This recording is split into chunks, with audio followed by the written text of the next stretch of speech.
Hello my YouTube family, welcome back to my channel awakened ಆರೋ with Nikhita. So ಇವತ್ತಿನ topic ಅಂದರೆ no contact ಆರೋ. No contact ಒಳಗೆ ಯಾರು ಇದ್ದೀರಿ ಅವರಿಗಾಗಿ. ಸೊ ನಿಮ್ಮ ವ್ಯಕ್ತಿಯಿಂದ ಕಾಲ್ ಬರ್ತದ ಬರಲ್ಲ, ಕಾಲ್ ಬರಬೇಕಂದ್ರೆ ಏನು ಮಾಡಬೇಕು, ಸೊ ಎಲ್ಲನೂ ಹೇಳ್ತೀನಿ. ಪೂರ್ತಿ ವಿಡಿಯೋನ ನೋಡಿರಿ. So this is a timeless all signs and collective and relationship tarot. Okay, this is a timeless tarot and collective tarot. ಅದು ತಲೆಯಾಗಿರಲಿ. ಓಕೆ, ನೀವು ಅದಕ್ಕೆ ಟೈಮ್ ಹೇಳ್ರಿ, ಇದನ್ನು ಹೇಳ್ರಿ ಎಲ್ಲ ಹೇಳ್ಕೊಬಿಡ್ರಿ. ಯೂಟ್ಯೂಬಿಗೆ ಹೋಗ್ರಿ. ಯೂಟ್ಯೂಬಿಗೆ ಹೋದ್ಮೇಲೆ awakened tarot with Nikhita tarot reading ಅಂತ ನೀವಲ್ಲೇ ಸರ್ಚ್ ಮಾಡಿದ್ರೆ ನಾನೆಲ್ಲ ವೀಡಿಯೋಸ್ ಬರ್ತಾವೆ. ನೀವಲ್ಲೇ ಚೆಕ್ ಮಾಡ್ಕೋಬೋದು. ಗೈಡೆನ್ಸು ನಿಮಗಲ್ಲೇ ಸಿಗ್ತೈತಿ. ಪರ್ಸ್ನಲ್ ಲಿಂಕ್ ಬೇಕಂದ್ರೆ ಪರ್ಸ್ನಲ್ ರೀಡಿಂಗ್ ವಾಟ್ಸಪ್ಪಿಗೆ ಮೆಸೇಜ್ ಮಾಡಿಕೊಂಡು ಬುಕ್ ಮಾಡಿಕೊಳ್ರಿ. ಸರಿನಾ? ಸೊ ನೋ ಕಾಂಟ್ಯಾಕ್ಟ್ ಸಿಚುವೇಶನ್ ಒಳಗೆ ಫಸ್ಟ್ ನಿಮ್ಮ ವ್ಯಕ್ತಿ ಪರಿಸ್ಥಿತಿ ಹೆಂಗೈತಿ, ನಿಮ್ಮ ಪರಿಸ್ಥಿತಿ ಹೆಂಗೈತಿ ಎಲ್ಲ ನೋಡ್ಬಿಡೋಣ ಅಂತ. ಆಮೇಲೆ next questions, important questions. So no contact situation ಒಳಗೆ ನಿಮ್ಮ ವ್ಯಕ್ತಿಯ ಪರಿಸ್ಥಿತಿ ಏನೈತಿ, ಮನಸ್ಥಿತಿ ಏನೈತಿ, ನಿಮ್ಮ ಬಗ್ಗೆ ಏನಾದರೂ ಯೋಚನೆ ಮಾಡ್ತಿದಾರ ಅಂತ ನೋಡೋಣಂತೆ. ಸೊ ನಿಮ್ಮ ವ್ಯಕ್ತಿಗೆ ನಿಮ್ಮ ನೆನಪಾಗ್ತಾ ಐತಿ, ಹಳೆ ನೆನಪುಗಳು ಬರ್ತದವು. ನಿಮ್ಮ ಜೊತೆಗೆ ಒಂದು ಇಂಟ್ರ್ಯಾಕ್ಷನ್ ಮಾಡಿದ್ದ, ನಿಮ್ಮ ಜೊತೆ ಮಾತಾಡಿದ್ದ, emotionally they are connecting with you.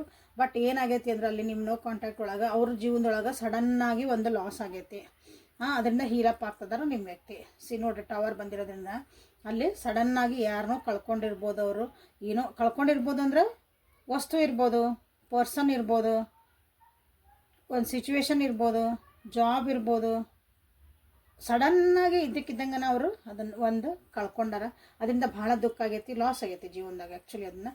So ಇಲ್ಲೇನಂದ್ರೆ ಅದನ್ನು ಅವರು ಸರಿ ಮಾಡ್ಕೊಳಕ್ಕಾಗಿ ನೋಡ್ತಿದ್ದಾರೆ. ಅಂದರೆ ಅದನ್ನು ಹೀಲ್ ಆಗಬೇಕಲ್ಲ, ಅದನ್ನು ಅರ್ಥ ಮಾಡ್ಕೋಬೇಕು. ಅದು ಆ್ಯಕ್ಸಿಡೆಂಟಲಿ ಸಡನ್ನಾಗಿ ಟಕ್ ಅಂತ ಹಿಂಗೆ ಆದಾಗ, ಅನ್ಎಕ್ಸ್ಪೆಕ್ಟೆಡ್ಲಿ ಅನ್ಬೋದು, ಅದಾದಾಗ ಅದನ್ನು ಜೀರ್ಣಿಸ್ಕೊಳೋದು ಭಾಳ ಕಷ್ಟ ಆಕತಿ. ಸೊ ಅಂಥ ಒಂದು ಪರಿಸ್ಥಿತಿ ಒಳಗೆ ನೋ ಕಾಂಟ್ಯಾಕ್ಟ್ ಒಳಗೆ ನಿಮ್ಮ ವ್ಯಕ್ತಿ ಅದಾರ. ಸೊ ನಿಮ್ಮ ಬಗ್ಗೆ ಯೋಚನೆ ಮಾಡ್ತದ ಅಂದ್ರೆ ಈಗ ಸದ್ಯ ಅವ್ರಿಗೆ ಯೋಚನೆ ಮಾಡೋಷ್ಟು ಇಲ್ಲ. ನಿಮ್ಮ ನೆನೆಸ್ಕೊಳಂಗಿಲ್ಲ ಅನ್ನಂಗಿಲ್ಲ. ಬಟ್ ನಿಮ್ಮ ಬಗ್ಗೆನೇ ಯೋಚನೆ ಮಾಡ್ಕೊತ ನಿಮ್ಮ ಜೊತೆಗೆ ಅಂದ್ರೆ ನಿಮ್ಮ ಬಗ್ಗೆನೇ ಒಂದು ಮಾತಾಡಬೇಕು, ಕತೆ ಆಡಬೇಕು, ಏನು ಮಾಡ್ತಿದಾರೆ ಹಿಂಗೆ ಯೋಚನೆ ಮಾಡ್ತಾರಲ್ಲ. ಇಲ್ಲ, ಕರಿಯರು ಅಲ್ಲೇ ಸ್ವಲ್ಪ ಅವ್ರದ್ದು ಹೆಚ್ಚು ಕಮ್ಮಿ ಆಗೈತಿ. ಯಾಕಂದ್ರೆ ಇಲ್ಲೇ ಕೆಲವೊಂದು ಘಟನೆಗಳು ನಡೆದಾವ ಅವ್ರ ಜೀವನದಾಗ. ಹಾಗಾಗಿ ಸ್ವಲ್ಪ ಸುಮ್ಮನೆಗಾರ, ಏನೂ ಮಾಡೋಕತ್ತಿಲ್ಲ ನಿಮ್ಮ ವ್ಯಕ್ತಿ. ಆ್ಯಕ್ಚುಲಿ ಆ್ಯಕ್ಷನ್ನ ತೊಗೊಳಕ್ಕೆ ಏನೂ ಇಲ್ಲ, ಸೈಲೆಂಟ್ ಆಗ್ಬಿಟ್ಟಾರ. ಸೊ ಈ ಪರಿಸ್ಥಿತಿ ನೋಡ್ತಿದ್ದೀರಿ, ಅದನ್ನು ಅರ್ಥ ಮಾಡ್ಕೊರಿ. ಸೊ ನಿಮ್ಮ ಪರಿಸ್ಥಿತಿ ಹೆಂಗೈತಿ, ನಿಮ್ಮ ಬಗ್ಗೆ ನೋಡೋಣ. ನೀವು ನಿಮ್ಮ ವ್ಯಕ್ತಿ ನೆನೆಸ್ಕೊತಿರೋ. ಸೊ ನಿಮ್ಮದು ನೋಡಬೇಕಲ್ಲ. ನೋಡಿರಿ, ರಿಸನೇಟ್ ಆದ್ರೆ ಲೈಕ್ ಮಾಡಿ, ಶೇರ್ ಮಾಡಿ, ಸಬ್ಸ್ಕ್ರೈಬ್ ಮಾಡ್ಕೊರಿ. ಸೊ ನೀವೇನೋ ರಿಗ್ರೆಟ್ ಮಾಡ್ತಿದ್ದೀರಿ ಅನಿಸುತ್ತೆ. ಭಾಳ ಕನ್ಫ್ಯೂಸ್ ಒಳಗದಿರಿ ನಮ್ಮ ವ್ಯೂವರ್ಸ್. ನೀವು ನೋ ಕಾಂಟ್ಯಾಕ್ಟ್ ಒಳಗೆ ಏನು ಮಾಡ್ತಿದ್ದೀರಿ, ನಿಮ್ಮ ಪರಿಸ್ಥಿತಿ ಹೆಂಗೆ ಇದು ನೋಡ್ಬೇಕಲ್ಲ ನೀವು ನಿಮ್ದು. ಸೊ ನೀವಿಲ್ಲೇ ರಿಗ್ರೆಟ್ ಮಾಡ್ತಿದ್ದೀರಿ. ಅಪಾಲಜಿ ಬರಲಿ ಅಥವಾ ಕೊಡಲಿ, ನಾನು ಅಪಾಲಜಿ ಕೇಳಬೇಕು, ಸಾರಿ ಕೇಳ್ಬೋದು, ಆಗಿದ್ದನ್ನು ಕ್ಷಮಿಸ್ಬೋದು ಅನ್ನೋ ಒಂದು ಪರಿಸ್ಥಿತಿ ಒಳಗದಿರಿ. ಬಟ್ ಇಲ್ಲಿ ಕನ್ಫ್ಯೂಷನ್ಸ್ ಒಳಗೆ ಭಾಳ ಅದಿರಿ ನೀವು. ಸಾರಿ, ಅವ್ರು ಅಕಸ್ಮಾತ್ ಬಂದು ಸಾರಿ ಕೇಳಿದ್ರೆ ನಾನು ಎಸ್ ಅಂತ ಹೇಳಬೇಕಾ, ಅದಕ್ಕೆ ಎಕ್ಸ್ಕ್ಯೂಸ್ ಇಟ್ ಈಸ್ ಓಕೆ ಅಂತ ಹೇಳ್ಬೇಕಾ, ಅಥವಾ ಅಂಥ ಪರಿಸ್ಥಿತಿ ಒಳಗಿದ್ದರಿಗೆ. ಇಲ್ಲ, ನೀವಾಗಿ ಹೋಗಿ ಸಾರಿ ಕೇಳಬೇಕಾ, ಅದನ್ನು ಹಂಗದಿರಿ ಕೆಲವೊಬ್ಬರಲ್ಲಿ. ಓಕೆ, ಈಗ ನೀವು ಪ್ರಾಕ್ಟಿಕಲಿ ವಿಚಾರ ಮಾಡೋಕ್ಕೆ ಸ್ಟಾರ್ಟ್ ಮಾಡಿರಿ. ಏನು ಆಗ್ತಾ ಐತಿ, ಏನು ಸುತ್ತಮುತ್ತ ನಡೀತಾ ಐತಿ ನನ್ನ ಜೀವನದಾಗ, ಅಂದರೆ ಈ ವ್ಯಕ್ತಿ ಬಗ್ಗೆ ನಿಮ್ದು ಏನು ನಡೀತಾ ಆಯ್ತಲ್ಲ, ನೀವು ಅದನ್ನು ನಿಜವಾಗ್ಲೂ ಪ್ರಾಕ್ಟಿಕಲಾಗಿ ಯೋಚನೆ ಮಾಡೋಕ್ಕೂ ಒಂದು ಸ್ವಲ್ಪ ಓಪನ್ ಅಪ್ ಆಗ್ತದಿರಿ. So you are in the healing. ನೀವೂ ಹೀಲಿಂಗ್ ಪೀರಿಯಡ್ ಒಳಗದಿರಿ. ಬಟ್ ಭಾಳ ಕನ್ಫ್ಯೂಸ್ ಒಳಗದಿರಿ. ನಿಮ್ಮ ಥಾಟ್ಸ ನಿಮಗೆ ಒಂದು ಸಲ ಎಸ್ ಅನ್ನಿಸ್ತತಿ, ಒಂದು ಸಲ ನೋ ಅನ್ನಿಸ್ತತಿ, ಒಂದು ಸಲ ಅವ್ರು ಕಾಲ್ ಬರಲಿ ಅನ್ನಿಸ್ತತಿ, ಒಂದು ಸಲ ಬ್ಯಾಡ್ ಬಿಡು ಮುಂದೆ ಹೋಗೋಣ ಅನ್ನಿಸ್ತತಿ. 4 ಮಂದಿ ನಿಮ್ಮ ಸುತ್ತಮುತ್ತ ಇದ್ದಾರೆ, ಆ 4 ಮಂದಿ ಯಾರು ಅಂತ ಗೊತ್ತಾಗಲ್ಲ ಒಂದೊಂದು ಸಲ. ಇದು 4 ಮಂದಿ ಹೇಳೋದು ರೂಢಿ ಆಗ್ಬಿಟ್ಟತ್ತಲ್ಲ ಎಲ್ಲರಿಗೂ. ನಿಮ್ಮ ಮನೆ ಒಳಗೆ ನಿಮ್ಮ ಫ್ರೆಂಡ್ ಸರ್ಕಲ್ಲು, ನಿಮ್ಗೆ ಗೊತ್ತಿರೋರು ನಿಮ್ಮ ರಿಲೇಷನ್ಶಿಪ್ ಬಗ್ಗೆ ಅವರು ಹೇಳ್ತಿರ್ಬೇಕು. ಅವರೊಂದು ಒಪಿನಿಯನ್ ಕೊಡ್ತಾರೆ, ಇವರೊಂದು ಒಪಿನಿಯನ್ ಕೊಡ್ತಾರೆ, ಎಲ್ಲರೂ ಒಂದೊಂದು ಒಪಿನಿಯನ್ ಕೊಡ್ತಾರೆ. ಎಲ್ಲರೂ ಒಪಿನಿಯನ್ ತೊಗೊಂಡು ನೀವು ಇಲ್ಲಿ ಓಕೆ ಅವೇ ಕಾಲ್ ಬರಲಿ ಎಕ್ಸ್ಕ್ಯೂಸ್ ಮಾಡಿ ಮತ್ತೆ ಚಂದಿದ್ರೆ ಆತು ನೀವು ಅನ್ಕೊತೀರಿ. ಸೊ ಇಲ್ಲೇ ಮತ್ತೆ ಅನಿಸ್ತತಿ, ಇಲ್ಲ ಬ್ಯಾಡ್ ಇಷ್ಟೆಲ್ಲ ಆಗೈತಿ, ಎದಕ್ಕೆ ಬೇಕು ಅಂತ ಅನಿಸ್ತು. ಸೊ ಇವರಿಂದ ವೆರಿ ಕನ್ಫ್ಯೂಸ್ ಸ್ಟೇಟ್. ಇದು ಒಂದು ರೀಡಿಂಗ್ ನೋಡ್ತಿದ್ದೀರಿ, ಬಟ್ ಕನ್ಫ್ಯೂಸ್ ಒಳಗದಿರಿ. ನಿಮಗೆ ಒಂದು ಡಿಸಿಷನ್ ತೊಗೊಳಕ್ಕೆ ಆಗಕತ್ತಿಲ್ಲ ಈ ವ್ಯಕ್ತಿ ಬಗ್ಗೆ. ವೆದರ್ ಇವರು ವೇಟ್ ಮಾಡ್ಬೇಕಾ, ಮುಂದೆ ಹೋಗ್ಬೇಕಾ. ಹಾಗಾಗಿ ನೀವು ಭಾಳ ಕನ್ಫ್ಯೂಸ್ ಒಳಗದಿರಿ. ಸೊ ಇದು ನಿಮ್ಮದು ಮತ್ತು ನಿಮ್ಮ ವ್ಯಕ್ತಿಯ ಪರಿಸ್ಥಿತಿ, ಮನಸ್ಥಿತಿ. ಸೊ ನಿಮ್ಮ ವ್ಯಕ್ತಿ ಕಡೆಯಿಂದ ಈಗ ಪಟ ತೊಗೊಂಡ್ಬಿಡೋದು ಕ್ವಶನ್ನ. ನಿಮ್ಮ ವ್ಯಕ್ತಿ ಕಡೆಯಿಂದ ಕಾಲ್ ಬರ್ತತನ್ರಿ ಅಂತ ಕೇಳ್ತೀರಿ. ನಿಮ್ಮ ವ್ಯಕ್ತಿ ಕಡೆಯಿಂದ ನಿಮ್ಗೆ ಕಾಲ್ ಬರಬಹುದೇ? Hermit in reverse, 5 of cups in reverse, 10 of wands in reverse. ಬರಬಹುದು ಓಕೆ. ಕ್ವಶನ್ ಅಲ್ಲಿ ಒಂದು ಹಿಂಗೆ ಚುಕ್ಕಿ ಮುಂದೆ ಬರ್ತತಿ ಅಂತ ನಾನು ಅಲ್ಲಿ ಗ್ಯಾರಂಟಿ ಹೇಳಲ್ಲ. ಬರಬಹುದು, ಯಾಕಂದ್ರೆ ಅಲ್ಲೂ ಅವರು ಲೋನ್ಲಿನೆಸ್ ಫೀಲ್ ಮಾಡ್ತಿದಾರ. ಪರ್ಸೆಂಟೇಜ್ ಹೇಳ್ಬೇಕಂದ್ರೆ 10% ಅಥವಾ 30% ಬರ್ತತಿ ಅನ್ಬೋದು, ಉಳಿದಿದ್ದು 70% ಬರಲ್ಲ ಅಂತ ಹೇಳ್ಬೋದು. ಯಾಕಂದ್ರೆ ಅವ್ರದ್ದು ಮನಸ್ಥಿತಿಯಲ್ಲಿ ಸರಿ ಇಲ್ಲ. ನಿಮ್ಮ ಜೊತೆಗೆ ಮಾತಾಡಿ ಖುಷಿಯಿಂದ ಎಲ್ಲ ಅಂತೀರಿ, ಅದನ್ನು ಸರಿ ಮಾಡ್ಕೋಬೇಕು ಅನ್ನೋದು, ಅಥವಾ ನಿಮ್ಮ ಜೊತೆಗೆ ಮಾತಾಡಿ ನನಗೆ ಸಮಾಧಾನ ಸಿಗ್ತತಿ ಅಂತ ಅವ್ರಿಗೆ ಅನಿಸಿಲ್ಲ ಈಗ. ಯಾಕಂದ್ರೆ ಅವ್ರ ಟೈಮ್ ಅವ್ರು ತೊಗೊಳಕತ್ತಾರಲ್ಲ. ನಾ ಫಸ್ಟ್ ತಮ್ಮ ಹೀಲಿಂಗ್ ಒಳಗೆ ನಡೆದಾರೆ. ಯಾಕಂತ ನಾ ಆಗಲ್ಲ ಹೇಳೇನಿ ರೀಸನ್. ಜೀವನದಾಗ ಏನು ನಡೆದತ್ತಲ್ಲಿ ನಾವು ಕಾಂಟ್ಯಾಕ್ಟ್ ಒಳಗೆ ಅಂತಂದು ದೇ ಆರ್ ಒಬ್ಬರೇ ಇರೋಕ್ಕೆ ಇಷ್ಟಪಡ್ತದಾರೆ ಈಗ ಸದ್ಯಕ್ಕೆ. ಜವಾಬ್ದಾರಿಗಳು ಭಾಳ ಆಗ್ಯಾವು, ಸ್ವಲ್ಪ ರಿಲ್ಯಾಕ್ಸೇಷನ್ ಬೇಕಾಗೈತಿ.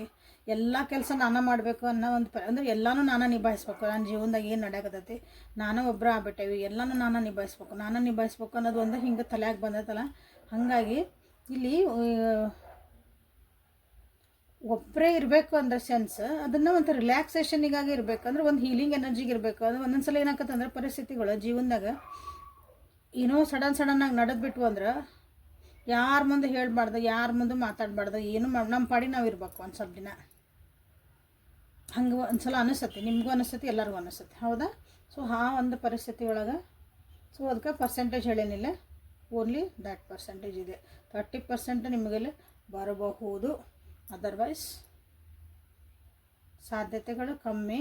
ಬಂದ್ರೂ ಹೆಂಗಂದ್ರೆ ಹಲೋ ಹಾಯ್ ಏನೋ ಒಂದು ಮೆಸೇಜ್ ಬಂತ ಮುಗೀತು, ಆಮೇಲೆ ಹಂಗೂ ಬರ್ಬೋದು. ಕಂಟಿನ್ಯೂ ಒಂದು ಟಾಕ್ ಸ್ಟಾರ್ಟ್ ಆಕತಿ, ಕಂಟಿನ್ಯೂ ಒಂದು ಕನ್ವರ್ಜೇಷನ್ ಸ್ಟಾರ್ಟ್ ಆಕತಿ, ಹಂಗೂ ಇಲ್ಲ. ಇಲ್ಲಿ ಒಂದು ಸಲ ಮಾತಾಡ್ಬೋದು ಅಂದ್ರೆ ಒಂದಿನ ಹಾಯ್ ಹಲೋ ಏನೋ ಬಂತು, ಏನೋ ಹೆಂಗದಿ ಆರಾಮದಿ, ನಂದು ಏನೋ ಹಿಂಗಾತು ಮುಗೀತಲ್ಲಿ ಮತ್ತೆ. ಮತ್ತೊಂದು ನಿಮಗೊಂದು ಮತ್ತೆ ಕನ್ಫ್ಯೂಷನ್ ಸ್ಟಾರ್ಟ್ ಹಂಗೆ. ಓಕೆ. ಸೊ ಈ ಕಾಲ್ ಬರ್ಬೇಕ್ರಿ. ಅದನ್ನು ಆಮೇಲೆ ನನ್ನ ಮುನಾಲಜಿ ಕಾರ್ಡ್ಸಿಂದ ಏನು ಬರ್ತದ ಅಂತ ನೋಡೋಣಂತ.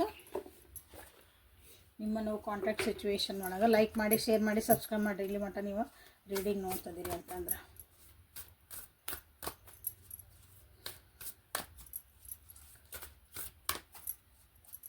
ಸೊ ನನ್ನ ಕಡೆ ಅನಾಲಿಸಿಸ್ ಮಾಡಿಸ್ಕೊತದಾರ, ನನ್ನ ಕಡೆ ರೀಡಿಂಗ್ಸ್ ತೊಗೊತದಾರ, ರೆಮಿಡಿ ಕೇಳ್ತದಾರ. ಭಾಳ ಮಂದಿ ಒಳ್ಳೇದಾಗೈತಿ. ನಾನು ಅದನ್ನು ಎಲ್ಲೂ ಹಾಕಲ್ಲ, ನನ್ನ ಪೋಸ್ಟ್ ಒಳಗೆ ಹಾಕಲ್ಲ. ನಾನು ಇಲ್ಲಿ ಹೇಳ್ತೀನಿ ಅಷ್ಟೆ. ನಿಮಗಿಬ್ರದ್ದು ನಂಬಿಕೆ ಇರಬೇಕು ಅಷ್ಟೆ. ಓಕೆ.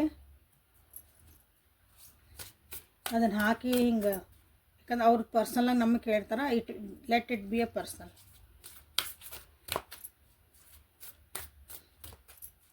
ಸೊ ನಿಮಗೂ ಒಂದು ನೋಡಂತಡಿ ಮೇಡಮ್ ಇಷ್ಟು ಹೇಳ್ಕೊತದಾರೆ ಅಂದ್ರೆ ಒಂದು ಸಲ ರೀಡಿಂಗ್ ತೊಗೊಂಡು ನೋಡ್ರಲ್ಲ, ಚಲೋ ಅನ್ಸಿದ್ರೆ ಕಂಟಿನ್ಯೂ ಮಾಡಿರಿ, ಚಲೋ ಅನಿಸಿಲ್ಲ ಅಂದರೆ ಬಿಡ್ರಿ, ಸಿಂಪಲ್. ಯಾಕಂದ್ರೆ ಬೇರೆಯವ್ರದ್ದು ನೋಡಿ ನೀವಲ್ಲ, ಯಾಕಂದ್ರೆ ಅವ್ರವ್ರ ಪರಿಸ್ಥಿತಿಗಳು, ಅವ್ರ ಮನಸ್ಥಿತಿಗಳು ಅವ್ರಿಗೆ ಬಿಟ್ಟಿದ್ದಲ್ಲ. ಸೊ ಮೊನಾಲಜಿ ಕಾರ್ಡ್ಸಿಂದ ನೋ ಕಾಂಟ್ಯಾಕ್ಟ್ ಸಿಚುವೇಶನ್ ಒಳಗೆ ಏನು ನಡೆದೈತಿ ನಿಮ್ಮ ವ್ಯಕ್ತಿ ಜೀವನದಾಗ, ಅಲ್ಲೇನು ಬರ್ತೈತೆ ಅಂತಂದು. ಓಕೆ. ಏನಾದರೂ ನಿಮ್ಗೊಂದು ಮೆಸೇಜ್ ಬರ್ಬೋದಾ? ವಾಪಸ್ ಬರ್ತಾರ ಅವರು.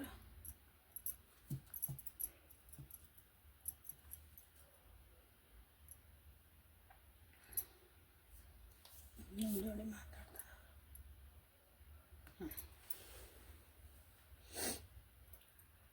ಸೊ ಇಲ್ಲಿ ಏನಂದ್ರೆ ನಿಮ್ಮ ಜೀವನದಾಗ ಏನೋ ಒಂದು ಅಂದ್ರೆ ನಿಮ್ಮಿಬ್ಬರ ನಡುವೆ ಒಂದು ಡಿವೈನ್ ಟೈಮಿಂಗ್ ನಡೆದೈತಿ, ಅಂದ್ರೆ ದೇವ್ರ ಆಟ ನಡೆದೈತಿ. ಡಿವೈನ್ ಟೈಮಿಂಗ್ ಅಂದ್ರೆ ಸೊ ಇಲ್ಲಿ ಏನು ನಡೀತಾ ಇತ್ತಲ್ಲ ಎಲ್ಲನೂ ಒಂದು ಲೆಸನ್ಸ್ ಅಂತ ತಿಳ್ಕೊಳ್ರಿ. ಇದ್ರೊಳಗೆ ನೀವೇನು ನಿಮ್ಮ ಜೀವನದಾಗ ಏನೋ ಒಂದು ಚೇಂಜಸ್ ಆಗಬೇಕಾಗಿತ್ತು, ಅದಕ್ಕೆ ಅವಾಗ ಒಂದು ಸೈಲೆನ್ಸ್ ಬೇಕಾಗಿತ್ತು. ಸೊ ಅದನ್ನು ಇಲ್ಲಿ ದೇವ್ರು ನಿಮಗೆ ಮಾಡ್ತಿದ್ದಾರೆ. ಸೊ ಇದು ನಿಮ್ದು ಏನೊಂದು ಇದೈತಲ್ಲ, ನಿಮ್ಮಿಬ್ಬರು ನಡುವಿದ್ದಿದ್ದು ಒಂದು ಕ್ಲೈಮ್ಯಾಕ್ಸಿಗೆ ಬರ್ತಾಯಿದೆ. ಸಿನಿಮಾದಾಗ ಒಂದು ಕ್ಲೈಮ್ಯಾಕ್ಸ್ ಅಂತ ಕಾಯ್ತಿರ್ತಿರಲ್ಲ, ಅದಕ್ಕೊಂದು ಕ್ಲೈಮ್ಯಾಕ್ಸ್ ಬರ್ತಾ ಐತಿ. ಅದಕ್ಕಾಗಿ ನೀವು ರೆಡಿ ಇರ್ರಿ. ಯಾಕಂದರೆ ಎಕ್ಸ್ಪೆಕ್ಟ್ ಪವರ್ಫುಲ್ ಚೇಂಜ್ ಅಂತ ಬಂತಿಲ್ಲ. ಅವ್ರು ನಿಮ್ಮ ಜೊತೆಗೆ ಚೆನ್ನಾಗಿ ಮಾತಾಡ್ತಾರಾ ಅಂತ ನಾನು ಇಲ್ಲಿ ಕಾರ್ಡ್ ತೆಗೆದಾಗ, ಈ ಸಲ ಮಾತಾಡಿದಾಗ ನಿಮಗೆ ಅನ್ನಿಸ್ಬೋದು ಆ ವ್ಯಕ್ತಿ ಏನೋ ಚೇಂಜ್ ಆಗ್ಯಾರ, ಆ ವ್ಯಕ್ತಿ ಒಳಗೆ ಒಂದು ಬದಲಾವಣೆ ಕಾಣ್ತಾ ಐತಿ, ಎಸ್ ಅಂತ ನಿಮಗೆ ಅನ್ನಿಸ್ಬಹುದು. ಅದು ಒಳ್ಳೇದಿರ್ಬೋದು ಕೆಟ್ಟದಿರ್ಬೋದು. ನೋಡ್ರಿ, ಚೇಂಜಸ್ ಅಂದಾಗ ಯುವ ವ್ಯಕ್ತಿ ಭಾಳ ಚಲೋ ಇದ್ರು. ಈ ಸಲ ಯಾಕೋ ಹಿಂಗೆ ಮಾತಾಡಿದ್ರಲ್ಲ ಅನ್ಬೋದು. ನೀವಿಲ್ಲ ಭಾಳ ರೂಡ್ ಮಾತಾಡ್ತಿದ್ರಿ, ಈ ಸಲ ಸಾಫ್ಟಾಗಿ ಮಾತಾಡಿದ್ರು. ಅವ್ರಿಗೇನೋ ಅರ್ಥ ಆಯ್ತು, ನನ್ನ ಪ್ರೀತಿ ಅರ್ಥ ಆಯ್ತು, ನಾ ಹೇಳ್ತಿರೋದು ಅರ್ಥ ಆಯ್ತು ಅಂತ ನಿಮಗೆ ಅನ್ನಿಸ್ಬೋದು, ಉಲ್ಟಾನೂ ಆಗ್ಬೋದು. ಎಕ್ಸ್ಪೆಕ್ಟ್ ಪವರ್ಫುಲ್ ಚೇಂಜ್ ಅಂದ್ರೆ ನಿಮ್ಮ ಪರಿಸ್ಥಿತಿಗಳು ಹೆಂಗೆ ಅದಾವಲ್ಲ ಹಾಗಿಲ್ಲ. ಓಕೆ, ಇಲ್ಲೇನಂದ್ರೆ ನಿಮ್ಮಿಬ್ಬರ ಮಧ್ಯೆ ಕಮ್ಯುನಿಕೇಷನ್ ಇಲ್ಲ ಅನ್ನಿಸುತ್ತೆ ಭಾಳ ಜನರಿಗೆ. ಅಂದ್ರೆ ಮಾತುಕತೆನೇ ಇಲ್ಲ. ಏನೇ ಇರಲಿ, ಕಷ್ಟ ಸುಖ ಜಗಳ ಬೇಕಾದಿರಲಿ, ಮನಸ್ತಾಪ ಇರಲಿ, ಮಾತಾಡ್ಕೊಂಡು ಅದನ್ನು ಸರಿ ಮಾಡ್ಕೋಬೇಕು. ಇಲ್ಲೇ ಯಾಕಂದ್ರೆ ಕಮ್ಯುನಿಕೇಷನ್ ಕೀ ಬಂದಿದ್ದು. ನಿಮ್ಮಿಬ್ಬರ ಮಧ್ಯೆ ಮಾತಾ ಇಲ್ಲರಿ, ನೋ ಕಾಂಟ್ಯಾಕ್ಟ್ ಐತೆ, ಹೆಂಗೆ ರೀ ಮಾತಾಡ್ತಾರ ಅಂತೀರಿ. ಇದೇ ಬಂದಿರೋದಿಲ್ಲ. ನಿಮ್ಮಿಬ್ಬರು ಇಶ್ಯೂ ಏನಂದ್ರೆ ಮಾತಾಡದೇ ಇರೋದು no issue.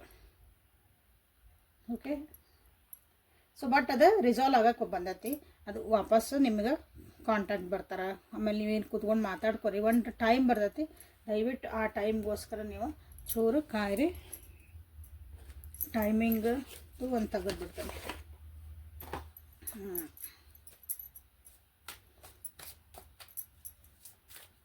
Expect powerful change ಅಂತ ನೀವಿಲ್ಲೇ ಮಾಡಿರಿ. ಕಮ್ಯುನಿಕೇಷನ್ ಇಸ್ ಅ ಕೀ ಅಂತ ನೀವಿಲ್ಲೇ ಕ್ಲೇಮ್ ಮಾಡ್ಕೊರಿ. ಯಾಕಂದ್ರೆ ನೀವು ಮಾತಾಡ್ಬೇಕಲ್ಲ, ಫಸ್ಟ್ ಏನಾರ ಜಗಳ ಮಾಡ್ಬೇಕಂದ್ರೆ ಮಾತಾಡ್ಬೇಕಲ್ಲ.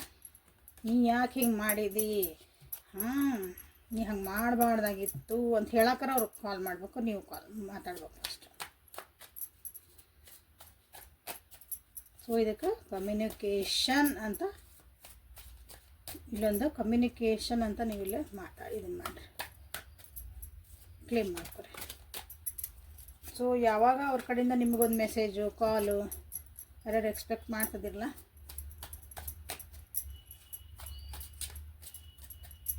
ಸೊ ಇಲ್ಲಿ ಒಂದು ಅಪ್ರೋಚ್ ಪ್ರಾಕ್ಟಿಕಲ್ ಇಟ್ಕೋರಿ.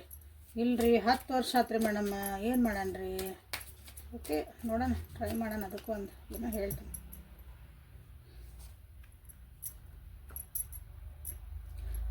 ಇದು ಟೈಮ್ ಬಂದೈತಿ, ಟೈಮ್. ಓಕೆ, ಇಷ್ಟು ದಿನ ನಿಮ್ಮ ವೇಟಿಂಗ್ ಎನರ್ಜಿಗೆ ಇಲ್ಲಿ ಟೈಮ್ ಬಂದೈತಿ ನೋಡಿರಿ. ನಾ ಏನು ಹೇಳಿದೆ, ನಿಮ್ಮಿಬ್ಬರು ನಡುವೆ ಒಂದು ಗಾಡ್ ಟೈಮಿಂಗ್ ನಡೆದೈತೆ ಅಂದರೆ God's timing is always right. ದೇವ್ರ ಆಟದೊಳಗೆ ಅವ್ರ ಟೈಮಿಂಗ್ ಇರೋದಿಲ್ಲ, ದೇವ್ರದ್ದು ಟೈಮಿಂಗ್ ಅದು ಯಾವಾಗಲೂ ಕರೆಕ್ಟ್ ಇರ್ತೈತಿ. ಅವಸರ ಲೆಟ್ ಇಟ್ ಸರ್ಪ್ರೈಸ್. ನನಗೆ ಹೇಳ್ಬಾರ್ದು, ಅದು ಬಂದ್ಬಿಡುತ್ತೆ, ಮುಗಿಯುತ್ತೆ. ನಾನು ಇಲ್ಲಿ ಮತ್ತೆ ನೆಕ್ಸ್ಟ್ ಕಾರ್ಡ್ ತೆಗಿಯಂಗಿಲ್ಲ, ಯಾಕಂದ್ರೆ ನಿಮಗೆ ಅದು ಸರ್ಪ್ರೈಸ್ ಕೊಡಲಿ ಅಂತ ಬಂದ್ಬಿಟ್ಟೈತಿ. ಅಂದರೆ ಇದು ಟೈಮ್ ಐತಿ ಈಗ. ಅಂದರೆ ನೀವು ಯಾರು ಭಾಳ ಲಾಂಗ್ ವೇಟ್ ಮಾಡ್ತಿದ್ದೀರಿ, ಸೊ ಕಾಂಗ್ರ್ಯಾಚುಲೇಷನ್ಸ್. ಯಾರ್ಯಾರಿಗೆ ಕಾಲ್ ಬಂತು, ಮೆಸೇಜ್ ಬಂತು, ಎಲ್ಲರೂ ಕಮೆಂಟ್ ಸೆಕ್ಷನ್ ಒಳಗೆ ಹಾಕಿ ಖುಷಿನ ಹಂಚ್ಕೊಳ್ರಿ, ನಾವು ಖುಷಿ ಪಡ್ತೇವೆ. ಓಕೆ, 41 hours ಒಳಗೆ ಬರ್ಬೋದು. 41 hours ಅಂದರೆ ವಿದಿನ್ 2 days. ಓಕೆ, ಬಟ್ ಅದು ಹೇಳಂಗಿಲ್ಲ ನಾನು, ಅಂದ್ರೆ ಇಲ್ಲಿ ಯಾಕಂದ್ರೆ ಸರ್ಪ್ರೈಸ್ ನಾ ಇಷ್ಟು ಹೇಳೀನಿ ಕರೆ, ಬಟ್ ಸರ್ಪ್ರೈಸ್ ಇಲ್ಲಿ ಈ ವಿಡಿಯೋ ನೋಡೋ ಮುಂದೆ ಟಕ್ಕಂತ ನಿಮ್ಗೆ ಮೆಸೇಜ್ ಬಂದರೂ ಬರ್ಬೋದು ನೋಡಿರಿ. It is a surprise, divine timing ಐತಿ. ಸೊ ನಾವು ಮನುಷ್ಯರು, ನೀವು ಮನುಷ್ಯರು, ನಾನು ಮನುಷ್ಯ. ಸೊ ಲೆಟ್ ಇಟ್ ಸರ್ಪ್ರೈಸ್ ಅಂತ ಬಂದೈತಿ. So all the best.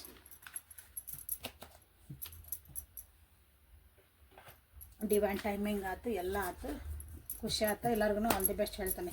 ಎಲ್ಲರಿಗೂ ನಿಮ್ಮ ಯಾರ್ಯಾರು ಕಾಯ್ತಿದ್ರಿ ಎಲ್ಲರ ಕಡೆಯಿಂದ ನಿಮ್ಗೆ ಒಂದು ಮೆಸೇಜ್ ಬರಲಿ ಅಂತಂದು ಡಿವೈನ್ ಟೈಮಿಂಗು. ಓಕೆ, ಸೊ ಈಗ ನಿಮ್ಮ ವ್ಯಕ್ತಿ ಕಡೆಯಿಂದ ನಿಮಗೆ ಕಾಲ್ ಬರಬೇಕು, ಲಘುನ ಬರಬೇಕು. ನೀವು ಏನು ಮಾಡಬೇಕಂತಂದ್ರೆ ರೀಚ್ ನಾವು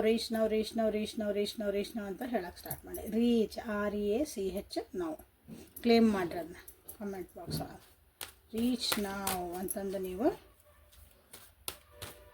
ಹೇಳಕ್ಕೆ ಸ್ಟಾರ್ಟ್ ಮಾಡಿ. ಹೇಳಿ ನೋಡಿರಿ, ಅದು ವರ್ಕ್ ಆಗೈತಿ ಅಂತಂದ್ರೆ ನನಗೆ ಕಮೆಂಟ್ ಸೆಕ್ಷನ್ ಒಳಗೆ ಹಾಕಿ ತಿಳಿಸ್ರಿ. ವಾಟ್ಸಪ್ಪಿಗೆ ಮಾಡಬೇಡ್ರಿ, ಮೇಡಮ್ಮ ನೀವು ಹೇಳಿದ್ದು ಆತ್ರಿ ಅಂತಂದು. ಇಲ್ಲ, ಅದು ಎಲ್ಲರಿಗೂ ಗೊತ್ತಾಗಲಿಲ್ಲ ಅಂದರೆ ಇನ್ನೊಬ್ರು ಉಪಯೋಗಿಸ್ಕೊತಾರೆ. ಒಬ್ಬರು ನಂಬಿಕೆ ಇರಲ್ಲ, ಇವಾಗ ಹೆಂಗೆ ವರ್ಕ್ ಆಕತಿ ಇಷ್ಟು ಹೇಳಿಬಿಟ್ರೆ ಅಂತಿರ್ತಾರೆ. ಅವರಿಗೂ ಆಕತ್ತಿದು ವರ್ಕ್ ಅಂತ ಪಾಪ ಅವ್ರಿಗೂ ಹೆಲ್ಪ್ ಆಗಲಿ ಅಷ್ಟೆ. ಸೊ ಡಿವೈನ್ ಗಾರ್ಡಿಯನ್ ಏಂಜಲ್ ನಿಮಗೆ ಏನು ಮೆಸೇಜ್ ಕೊಡ್ತಿದಾರ ಅಂತ ನೋಡಿ. ಸೊ 2 ಕಾರ್ಡ್ ಬಂದು 2 ತಗೋಣ ಅಂತ. High ಪ್ರಿಸ್ಟಸ್ and bold. ಸೊ ನಿಮ್ಮ ಕಡೆ ಏನು ನಾಲೆಜ್ ಐತಲ್ಲ ಅದನ್ನು ಹಂಚ್ರಿ ಅಂತ ನಿಮ್ಗೆ ಇಲ್ಲಿ ಹೇಳ್ತಿದಾರೆ. ನಿಮ್ಮ ಕಡೆ ಡಿವೈನ್ ನಾಲೆಜ್ ಐತಿ, ಏನೋ ಒಂದು ಒಬ್ರಿಗೆ ಸಹಾಯ ಮಾಡೋಂಥದ್ದು ಒಂದು ನಾಲೆಜ್ ಐತಿ ನಿಮ್ಮ ಕಡೆ. ಅದನ್ನು ಸ್ಪಿರಿಚುವಲ್ ಆಗಿ ಅದನ್ನು ನೀವು ಇನ್ನೊಬ್ಬರಿಗೆ ಹೇಳ್ಕೊಡ್ರಿ, ಅಥವಾ ಅದನ್ನು ಇನ್ನೊಬ್ಬರಿಗೆ ಅದನ್ನ ಒಂಥರ ಇನ್ನೊಬ್ರಿಗೆ ದಾರಿ ಕಾಣಕ್ಕೆ ಅವ್ರಿಗೆ ಹೆಲ್ಪ್ ಆಗಕ್ಕೆ ಮಾಡಿರಿ ಅಂತ ಹೇಳ್ತಿದ್ದಾರೆ. ಓಕೆ, ಜೀವನದಾಗ ಸ್ವಲ್ಪ ಹೆದರಬೇಡ್ರಿ, ಡೇರಿಂಗ್ ಆಗಿರಿ, ರಿಸ್ಕ್ ತಗೋರಿ ಅಂತ ನಿಮ್ಗೆ ಹೇಳ್ತಿದ್ದಾರೆ. ಭಾಳ ಹೆದರ್ತೀರ ಅನ್ನಿಸುತ್ತಿಲ್ಲ ಭಾಳ ಜನ. ರಿಲೇಷನ್ಶಿಪ್ ಅಂತಲೇ ಹೇಳಕತ್ತಿಲ್ಲ, ಜೀವನದಾಗನ ಮುಂದೆ ಒಂದು ಹೆಜ್ಜೆ ಇಡ್ಬೇಕಂದ್ರೆ ಭಾಳ ಹೆದರ್ತಿರ್ತೀರಿ. ಸೊ ನಿಮ್ಗೆ ಆ ಪೊಟೆನ್ಷಿಯಲ್ ಐತೆ, ನಿಮ್ಗೆ ಅದೊಂದು ಶಕ್ತಿ ಐತೆ. ಸೊ ನಿಮ್ಮ ಜೀವನದಾಗ ಎಲ್ಲೆಲ್ಲದಿರಲ್ಲ, ನೀವು ಯಾವ್ಯಾವ ಇದ್ರೊಳಗೆ ಅದಿರಿ. ಸೊ ಅಲ್ಲಿ ಒಂದು ರಿಸ್ಕ್ ತೊಗೊರಿ, ನಿಮ್ಮ ಮನಸ್ಸಿಗೆ ಕೇಳ್ರಿ, ಅದು ಉತ್ತರ ಕೊಡ್ತೈತೆ. ಓಕೆ, ಸೊ ಒಂದು ಧೈರ್ಯ ಮಾಡಿ ಮುಂದೆ ಹೆಜ್ಜೆ ಇಡ್ರಿ. So no need to worry. So ಎಲ್ಲನೂ ನಿಮಗಿಲ್ಲೇ ಕರೆಕ್ಟ್ ಆಗ್ತಾಯಿತ್ತು. ನಿಮ್ಮ ಜೀವನದಾಗ ಸಿಚುವೇಶನ್ಸ್ ಚೇಂಜ್ ಆಗ್ತದವು, ನಿಮ್ಮ ಪರಿಸ್ಥಿತಿಗಳು ಬದಲಾವಣೆ ಆಗ್ತದವು, ಹೆಲ್ದಿ ಬದಲಾವಣೆಗಳು ನಿಮ್ಮ ಜೀವನದಾಗ ಕಾಣ್ತದಿರಿ. ಸೊ ಡೋಂಟ್ ವರಿ ಅಂತ ನಿಮಗಿಲ್ಲ ಹೇಳ್ತದಲ್ಲ ನಿಮ್ಮ guardian angels. Okay, so this is the reading for today. Like ಮಾಡಿ, ಶೇರ್ ಮಾಡಿ, ಸಬ್ಸ್ಕ್ರೈಬ್ ಮಾಡಿಕೊಂಡು ಕಮೆಂಟ್ ಮಾಡಿ ಶೇರ್ ಮಾಡಿರಿ. ಇದು ಯಾರಿಗೆ ನೀಡ್ ಐತಲ್ಲ ಅವರಿಗೆ ಶೇರ್ ಮಾಡಿರಿ. ಓಕೆ, ಸೊ ನಾಳೆ ಮತ್ತೆ ಹೊಸ ರೀಡಿಂಗ್ ಜೊತೆಗೆ ನಿಮ್ಮ ಬೆಟ್ಟಂಗ ಎಲ್ಲಿವರೆಗೂ take care of yourself and be happy always. Resonant ಆದರೆ share with others. Thank you.